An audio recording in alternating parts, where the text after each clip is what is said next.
We're joined on the phone now by Jeannie O'Malley. She's the CEO of Drug Free Solution Incorporated. DSOL is their stock symbol. Jeannie, it's always good to talk to you.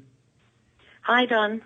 Well, now, Jeannie, there was a piece of news right in your backyard, as a matter of fact, in Long Island, New York, where the police were getting supplies of Narcan to help with heroin addicts. Do you have any reaction to that? I think it's just a great progressive move, Don. I think that, when you're in a situation like this epidemic, you have to cut off the bleed. And the bleed here for us would be the major loss of life. Mm. So, if anything that will keep people alive, I think has to be implemented, because the unfortunate, end result of this is that people do die.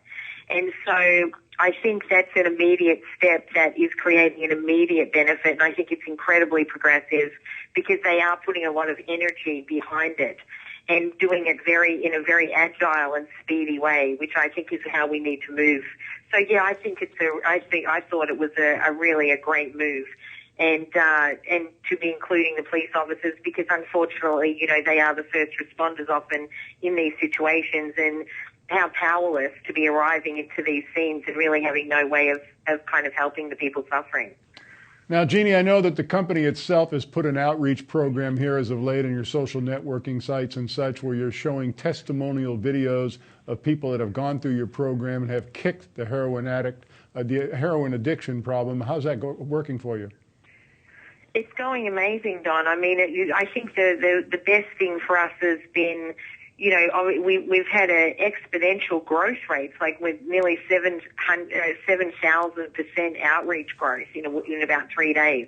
And so for us, it's staggering the numbers of people that are engaging with us. I think what was a shock for people in the launch of our product was that they thought we were new. And I think what has come out of this campaign is that our testimonials are from people that may have been clean between 2 to 5 years.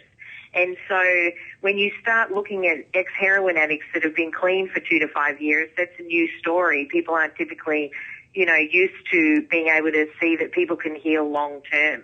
And so it has been rewarding in that sense, and also just really a great way to bring these people that are well together with people seeking help. And really it's positioning the people that we have been able to help to be able to go out into communities now and really provide ways for people to come together and create change. Next week we're launching the Living Breath Project initiative, which is our community project, where we're going to talk about the training initiatives we have for people, and the initiative we have for people who have healed through the technique or are trained in various modalities to be able to help us distribute the product. And so that's going to be a really exciting step forward for us. We're actually very excited. Jeannie, a lot of people are very surprised to hear that heroin is an epidemic once again. They think of heroin as a drug of the 70s or the 60s. But so many people have become addicted to heroin because they were addicted to prescription opiates that were prescribed by their doctors, and they found that the heroin was cheaper and easier to get on the street. 100%, and I think that's the thing we have to get over in this conversation about this epidemic, is that traditional rehab is failing in this instance, because this is not a traditional addiction. We're talking about people that got addicted through pharmaceuticals. So when you get addicted through pharmaceuticals, the first place you get the drug from is your doctor. Right. And we as people have to have huge faith in the medical community, which we do. And, we as an organization support people to maintain that faith. And so it's that bridge that we have to cross about where did all of this start and what do we need to implement so it doesn't happen again. And we need to understand that the addiction is built off of communication. The addiction comes from how the person's been communicated on to get on the drug, how people are communicating to them about being an addict, how people are communicating to them about solution, which keeps them in it.